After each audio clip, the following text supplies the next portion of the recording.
नमस्कार, स्वागत है आपका एबीपी न्यूज में। आपके साथ मैं हूं नेहा पंत। देश की सबसे प्रतिष्ठित जवाहरलाल नेहरू यूनिवर्सिटी के कैंपस में हत्या की कोशिश हुई है। आरोप है कि जेएनयू में क्लास में घुसकर एक लड़के ने एक लड़की पर धारदार हथियार से हमला कर दिया। हमले के बाद लड़के ने सल्फास खा ली।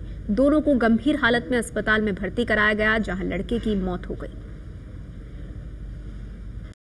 राजधानी दिल्ली में देश की प्रतिष्ठित जवाहरलाल नेहरू यूनिवर्सिटी में सुबह 11 बजे के करीब जो कुछ हुआ वो दिल दहला देने वाला था। थर्ड ईयर की एक छात्रा को क्लासरूम के पास ही जान से मारने की कोशिश की गई। आरोप है कि आकाश नाम के छात्र ने एक छात्रा पर जानलेवा हमला कर दिया। चश्मदीदों का कहना है कि आकाश एक देसी कट्टा और चाकू लेकर क्लासरूम के पास जा पहुंचा और छात्रा पर हमला कर दिया। छात्रों ने आकाश को रोकने की कोशिश की, लेकिन वो नहीं माना।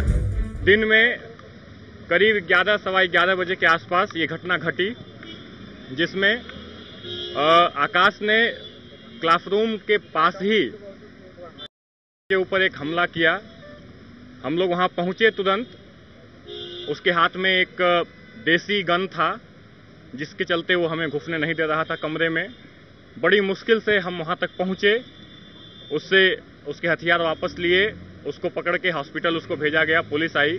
ये बात करते हुए अपने गले पे लगा रहा था, तो इसका मतलब ये है कि वो दिखावा नहीं था। आकाश ने छात्रा पर हमला करने के बाद खुद भी जहरीला पदार्थ खा लिया। एक छात्र ने इस कमरे में आकर के, और बीए थर्ड ईयर का छात्र था, पहले से एक छात्रा वहां पढ़ रही थी, उसको पहले उसने धारदार हथियार से हमला किया और उसके बाद खुद भी सल्फास उसने खा लिया है। आकाश को एम्स के ट्रॉमा सेंटर में भर्ती कराया गया, जहां इलाज के दौरान उसकी मौत हो गई। वहीं लड़की गंभीर हालत में सफदरजंग अस्पताल में भर्ती है। दोनों को जो है गंभीर हालत में अस्पताल लाया गया। लड़की को सफदरजंग अस्पताल लेकर के जाया गया। वहीं जो युवक है उसे एम्स ट्रॉमा सेंटर में लाकर भर्ती करवाया गया, जहां पर करीब 1:30 बजे के आसपास डॉक्टर्स ने बताया कि आकाश की मौत हो चुकी है। जब हमने उसको देखा, हमने पाया कि उसको लग रहा था कि सस्पेक्टेड पॉइजनिंग है, कुछ पॉइजन उसने लिया हुआ है और उसका गले में गला भी कटा हुआ था, आधा स्लैश था उसका गला, और कोई बाहरी इंजरी और कुछ नहीं था उसको। तो मेरे को, और वो अभी कुछ देर पहले उसका निधन हो गया। जेएनयू स्टूडेंट एसोसिएशन के पूर्व उपाध्यक्ष का कहना है कि आकाश की मानसिक हालत ठीक नहीं थी। जो कुछ हुआ उसमें आकाश सामान्य मानसिक हालत में नहीं था। हम लोग उससे ये कहते रहे, मैं उससे बार-बार ये कहा, आकाश हथियार नीचे रख दो, आकाश हथियार नीचे रख दो, लेकिन वो बार-बार बोलता रहा कि नहीं नहीं नहीं, मैं मार लूंगा, खुद को मार लूंगा। जेएनयू में हुए हादसे के बाद विश्वविद्यालय प्रशासन ने 5 प्रोफेसरों की एक जांच कमेटी बना दी है। जो कुछ भी हुआ है उसमें कहीं न कहीं प्रशासन की चूक है, और जो स्टूडेंट यूनियन है वो प्रशासन से कड़े शब्दों में इसकी जवाब तलब करेगा, और जो स्टूडेंट हैं वो प्रशासन को इसमें कहीं न कहीं जिम्मेदार मान रहे हैं, क्योंकि जो हथियार हैं वो किस तरह से गन, कुल्हाड़ी और चाकू किस तरीके से क्लासरूम तक पहुंच गया, ये जेएनयू प्रशासन की एक बहुत बड़ी चूक है। और इस घटना के बाद ये सवाल जरूर उठ रहा है कि जेएनयू में, जो देश की प्रतिष्ठित यूनिवर्सिटी है, वहां ये हो क्या रहा है। हमारे साथ आज की इस चर्चा में खास मेहमान मौजूद हैं। हमारे साथ मौजूद हैं जवाहरलाल नेहरू विश्वविद्यालय से एबीवीपी की अध्यक्ष प्रेसिडेंट ममता त्रिपाठी जी, और साथ ही इस चर्चा में बीजेपी के नेता रामेश्वर चौरसिया जी हमारे साथ जुड़ गए हैं। आप जेएनयू में पढ़ाई भी कर चुके हैं, आप दोनों का स्वागत है। ममता त्रिपाठी जी, मैं चर्चा की शुरुआत आपसे करना चाहूंगी। ये सवाल उठ रहा है कि जेएनयू जैसा प्रतिष्ठित संस्थान, जहां जो बच्चे पढ़ते हैं, जो छात्र संगठन वहां हैं, देश की नीतियों पर बोलते हैं, वो दिशा दशा तय करने में एक अहम भूमिका निभाते हैं। जेएनयू को हमेशा इस दृष्टि से देखा जाता है, लेकिन आज जो कुछ हुआ वो चौंकाने वाला है कि ये सब हो क्या रहा है वहां। देखिए, जेएनयू में जो कुछ हुआ, ये जेएनयू के इतिहास की मेरी दृष्टि से पहली घटना है। और जेएनयू, हाँ, ये बात सही है कि विचार के लिए जाना जाता है और वास्तव में वहाँ पर वैचारिक स्तर पर बहुत बातचीत होती है, वो भी बहुत सही है। परंतु जेएनयू भी समाज का ही एक अंग है और इस तरह की प्रवृत्ति पूरे समाज में घर कर रही है। इसके पीछे कहीं ना कहीं हमारी शिक्षा व्यवस्था में जो बहुत छिद्र हैं वो जिम्मेदार हैं, और संस्कारहीन शिक्षा जो है वो जिम्मेदार है, और बढ़ती हुई मटेरियलिस्टिक सोच जिम्मेदार है, जिसका शिकार जेएनयू भी हो रहा है, जिसके तहत ये घटना जेएनयू में घटी है। और ये बहुत ही निंदनीय है, बहुत ही दुर्भाग्यपूर्ण है, और हम जेएनयू पूरे जेएनयू समुदाय को बहुत ही व्यथित कर देने वाली घटना है, जहां पर हम विचार की बात करते हैं, जहां पूरे देश में के विद्यार्थी, देश के विभिन्न भागों से, खासकर हमारे यहाँ ग्रामीण पृष्ठभूमि के विद्यार्थी आते हैं, अपने आप को सबसे अधिक सुरक्षित महसूस करते हैं। वहां पर ऐसा होना वास्तव में सुरक्षा में एक सेंध की बात है। परंतु ऐसा नहीं है कि कहीं ये सुरक्षा व्यवस्था में कमी के कारण हुआ है, ये एक व्यक्तिगत मामला भी है, और एक तरह से युवा वर्ग की विक्षिप्तता और उसकी वैयक्तिक सोच के कारण, आत्मविश्वास में कमी के कारण जो एक तरह का मानसिक स्तर में गिरावट हुई है, उसका एक बहुत बड़ा एक परिणाम है। ठीक है, आपने कुछ अहम बातें कही ममता त्रिपाठी जी। आपने कहा कि क्या वजह है जिनकी वजह से ये घटना सामने आई है, लेकिन सवाल ये है कि हम बात कर रहे हैं प्रतिष्ठित विश्वविद्यालय की, वहां जहां पढ़ाई होती है, जहां छात्रों को अगर कोई समस्या हो तो ये विश्वास उनके अंदर होना चाहिए कि उनके आसपास लोग मौजूद हैं जो उन्हें सही सलाह देंगे और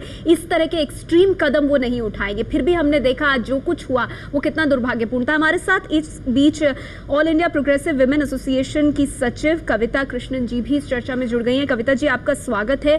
कविता जी, मैं आपके पास आऊं उससे पहले रामेश्वर चौरसिया जी के पास जाना चाहूंगी। चौरसिया जी, आप जेएनयू में पढ़ाई भी कर चुके हैं, लंबे वक्त तक आपने छात्र राजनीति को देखा है, उससे जुड़े हैं और आप एक्टिव पॉलिटिक्स में हैं। जेएनयू की रेप्यूटेशन, उसकी छवि हमेशा एक अलग किस्म की रही है, लेकिन आज जो कुछ हुआ है उसके बाद ये सवाल उठ रहा है कि एक विश्वविद्यालय के अंदर जहां उम्मीद ये की जा सकती है कि अगर कोई छात्र ठीक महसूस नहीं कर रहा है तो उसे मदद दी जाएगी, वो मदद के लिए वहां पर लोगों को ढूंढ सकता है, लेकिन ऐसा इस केस में नहीं हुआ। जो कुछ वहां पर हुआ है वो अपने आप में गंभीर सवाल खड़े करता है। बिल्कुल नेहा जी, यह तो बहुत दुखद घटना है, निंदनीय भी है, लेकिन आपको मैं बता दूं जेएनयू इसके लिए विख्यात है। वहां विदेशों से भी लोग पढ़ने आते हैं। आप देखेंगे वहां जा करके, हम लोग भी पढ़ते थे तो रात को पढ़ते थे, बाहर 2 बजे भी चाय पीते हैं, 12 बजे पीते हैं, एक रात भर 2 बजे तक तो कैंपस चलता है, आपसी माहौल होता है, डिस्कशन होता है, नेशनल इंटरनेशनल चीजों पर चर्चा होती है, बहुत अच्छा हेल्दी एक एटमोस्फियर है। एक लगता है कि देश दुनिया की चीजों पर चर्चा और जानकारी लेने के लिए ज्यादा पढ़ने की जरूरत नहीं है, आपस में डिस्कशन से आता है। लेकिन ये जो घटना घटी है, हमारी जो बहन बोल रही थी ये बहुत सही बोल रही थी। कहीं ना कहीं आजकल एक क्या हो गया है प्रदेशों में, आप देखिए सरकारों में कहीं भी डेवलपमेंट का मॉडल लगता है कि सिर्फ स्कूल की बिल्डिंग बना देना है, रोड बना देना है, बिजली की व्यवस्था करना है। मैं मानता हूं कि हम लोग जब पढ़ते थे देहात में तो बोरा पर बैठ के पढ़ते थे नीचे जमीन पे, लेकिन हमारे शिक्षक इतने अच्छे थे, इतनी शिक्षा अच्छी देते थे। समाज के प्रति हमारी सोच क्या होना चाहिए, स्टूडेंट का व्यवहार कैसे होना चाहिए, साथियों के साथ कैसे व्यवहार होना चाहिए, संस्कृत, हिंदी, इंग्लिश सारी चीजों को पढ़ा करके, वो कहीं ना कहीं आज शिक्षा व्यवस्था इस पर अटक गई है कि मिड डे मील बच्चों को मिल रहा है कि नहीं। आप देखिए पूरे हिंदुस्तान में बिहार से लेकर यूपी तक स्कूलों में शिक्षक के क्या हाल है, लाखों लाख पद खाली है, शिक्षक नहीं है, बच्चों को उचित शिक्षा नहीं दी जाती है, क्लोज रूम में बंद है, बच्चों को समाज का कोई अच्छा डायरेक्शन नहीं दिया जाता है। समाज में भी इसमें विकृतियां आई हैं, लेकिन मैं मानता हूं कि बच्चों का जो बुनियाद है वो प्राइमरी शिक्षा से है। इसके बाद बच्चों का सिर्फ मैथमेटिक्स पढ़ लेना, विज्ञान पढ़ लेने को शिक्षा नहीं करते हैं, बौद्धिक विकास होना चाहिए। ये कहीं ना कहीं और आप मानते हैं कि बौद्धिक विकास की कमी, इस ओर जाने की जरूरत है। बौद्धिक विकास की कमी जो ओवरऑल डेवलपमेंट की बात होती है, मानसिक रूप से भी वो ना होने की वजह से इस तरह की घटनाएं सामने आ रही हैं। कविता कृष्णन जी, जेएनयू में जो कुछ हुआ, जिस तरह से उस छात्र ने क्लासरूम में घुसकर अपने साथ हथियार लेकर उस छात्रा के साथ बहस की और फिर उस पर वो जानलेवा वार किया, फिर खुद जहर खा लिया, ये इसको आप किस तरह से देख रही हैं? जेएनयू इन चीजों के लिए जाना नहीं चाहता। नहीं, लेकिन मैं मानती हूँ कि मैं इस बात से काफी आश्चर्यचकित हूँ कि हम बहस जेएनयू को लेकर क्यों कर रहे हैं। जेएनयू को लेकर के एक ही खासियत है जेएनयू की ये खासियत नहीं रही है कभी कि वहां कोई यौन उत्पीड़न नहीं होता या वहां महिलाओं के साथ छेड़छाड़ और हिंसा नहीं होती। ये सारी चीजें होती रही हैं जेएनयू में। जेएनयू इस चीज के लिए जरूर सही माना जाता है और अच्छा उसका ये रिकॉर्ड है कि जब ऐसी घटनाएं घटती हैं, इस तरह के जो प्रवृत्तियां होती हैं, उसके खिलाफ वो सचेत रहता है, उसके खिलाफ संघर्ष करता है, उसके बारे में सोचता है, बोलता है। ये जेएनयू है, ठीक है। आज भी मैं जानती हूं कि आज जो घटना घटी है उसको लेकर के जेएनयू के टीचर्स एसोसिएशन ने मीटिंग की है। वहां के छात्रों ने लगातार इसके बारे में बात किया है कि इसको ठीक करने के लिए हमारे अपने छात्र, हमारे आसपास के लड़के अगर इस तरह से कर रहे हैं, इस तरह से सोच रहे हैं, तो अपने छात्र होने के बारे में, मर्द होने के को लेकर के जिस चीज के बारे में कि इंट्रोस्पेक्शन की, नए सिरे से सोचने की जरूरत है, उसके बारे में सोचना जेएनयू ने शुरू कर दिया है। इसको जेएनयू रेजिस्ट नहीं कर रहा है, बल्कि उल्टा उसको कैसे बेहतर, ये जेएनयू इसके लिए जाना जाता है। इसलिए मुझे लगता है ये घटना जेएनयू पर कोई सवाल खड़ा कर दे रहा है, जेएनयू की पहचान पर। जेएनयू में ऐसा नहीं होता था, वैसा नहीं होता था। जेएनयू में कविता जी, इसके पीछे आप वजह क्या मान रही हैं? घटनाएं भी जानती हूँ। आप इसके पीछे वजह क्या मान रही हैं? वजह मैं मानती हूँ वही वजह है जो पूरी दुनिया में है, पूरे देश में है। वो है कि हम मर्दानगी को लेकर के जो मॉडल पेश किया जा रहा है हमारी पितृसत्तात्मक संस्कृति में, वो बेहद गलत मॉडल है। मैं इसमें उदाहरण देना चाहूंगी कि हमारे यहाँ प्रेम में दिल टूटना, उसके लिए एक मॉडल है देवदास मॉडल, और दूसरा मॉडल है कि एकदम स्टॉकिंग वाला जो मॉडल है। और वहां मैं कहना चाहूंगी कि आपके जब पार्लियामेंट के भीतर एमपी आके कहते हैं कि अगर हम लड़की का पीछा न करें, स्टॉकिंग न करें, तो हमसे विवाह ही नहीं करेगी, तो ये हमारे सामने पेश किया जा रहा है। ये उदाहरण है। इससे जेएनयू या जेएनयू का छात्र आंदोलन जूझ रहा है, लड़ रहा है, लेकिन लड़ने से ही वो जीत हासिल कर लेगा, ऐसा नहीं है। कुछ समय पहले भी एमएमएस कांड हुआ, जेएनयू में 20 साल पहले भी प्रेम को लेकर के आत्महत्या होना, ये सारी चीजें हुई हैं। इसीलिए मैं मानती हूँ ये जो समस्या है, इसको मैं मर्दानगी के कंस्ट्रक्शन को लेकर के समस्या मानती हूँ।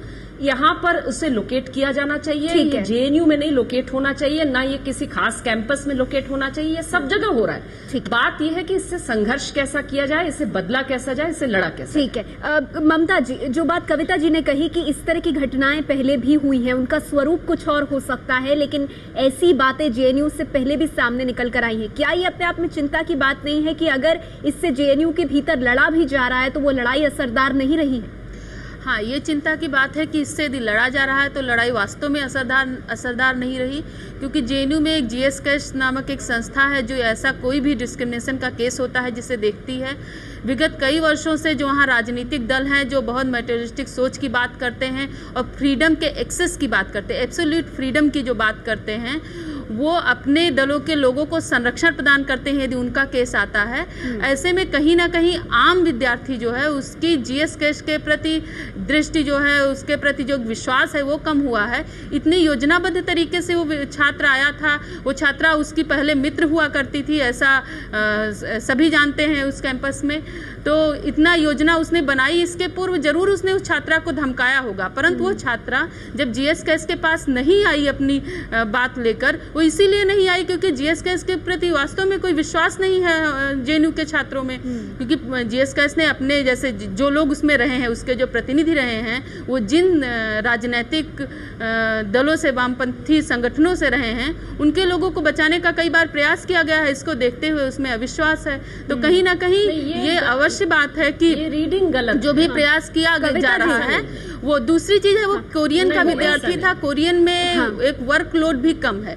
बीए में और भी जो भाषाएं पढ़ाई जाती हैं वहाँ के ड्रॉप आउट रेट भी कोरियन में बहुत अधिक है। बीए के बाद चूंकि मल्टीनेशनल कंपनीज हैं, बहुत सारी प्राइवेट कंपनीज है, उसमें जॉब मिल जाती है, इसलिए एमए में बहुत कम विद्यार्थी जाते हैं। और अपेक्षाकृत अन्य भाषाओं से थोड़ा वर्कलोड कम होने से थोड़ा अन्य तरफ ध्यान जाता है, आपके विचार भी जाता है।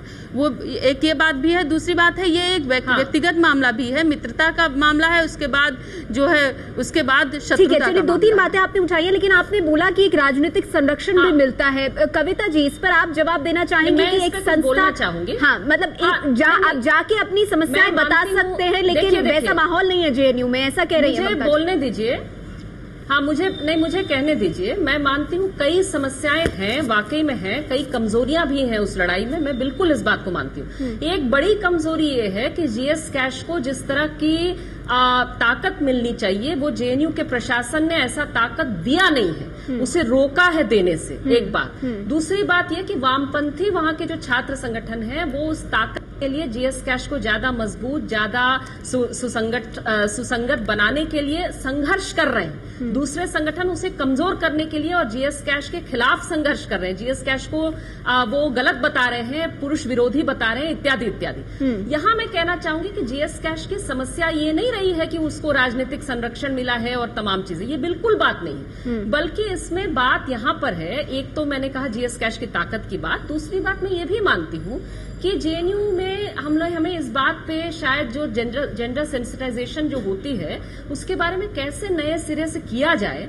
इस बारे में आज पूरे दिन, मैं खुद जेएनयू की पढ़ी हुई हूँ, इसलिए जो टीचर हैं, स्टूडेंट हैं, उनसे लगातार बात आज दिन भर हुई है, जिसमें यही बात हो रही थी कि शायद छोटे ग्रुप्स में जेंडर सेंसिटाइजेशन होता है, लेकिन स्कूलों में, हॉस्टल्स में ज्यादा खुल करके लोग जहां अपनी बात कह सके वैसे जगह और ज्यादा विकसित करने की, वैसे सेंसिटाइजेशन और ज्यादा करने की जरूरत है, एक बात। दूसरी चीज कि आपके पास जैसे काउंसलर्स की जरूरत है, काउंसलिंग की, प्रोफेशनल जो साइकेट्रिक काउंसलिंग होती है उसकी व्यवस्था जो है वो जेएनयू के हेल्थ सेंटर वगैरह में जितना सुसंगत होना चाहिए उतना नहीं है, उसकी भी शायद बेहतर जरूरत है।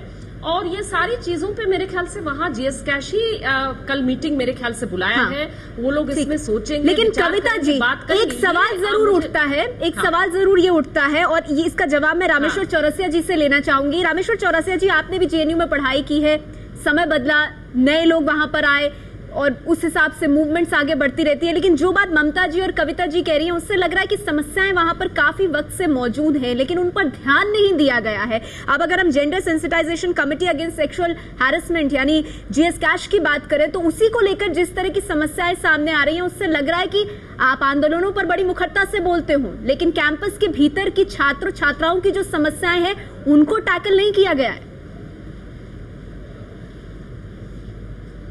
देखिए, छात्र छात्राओं की समस्या मैं आपको बता दूं, ये छात्र भी तो हमारे समाज से ही जा रहे हैं, हर प्रदेशों से आ रहे हैं, समाज से ये छात्र आ रहे हैं, कोई हवा से तो ऊपर से आ नहीं रहे हैं। हम आपको 90s की बात बता रहे हैं, 90 तक मैं वहां था और कविता जी ने सही बोला, ये घटनाएं इधर बढ़ी हैं। पहले इस तरह की घटनाओं के बारे में हम लोग सोच भी नहीं सकते थे जेएनयू कैंपस में। देखो, हम बिहार से आए थे, हम इतनी खुली सोसाइटी में पढ़ाई नहीं किए थे। आने के बाद एक आनंद आता था, अच्छा लगता था कि रात को यहाँ बिजली रहती थी। हम तो देहात से पढ़ के आए थे, 2-2 बजे तक पढ़ते थे, लोगों से मिलते थे, बाहर चाय पीना ये हमने देखा नहीं, लेकिन यहाँ आके आनंद मिला।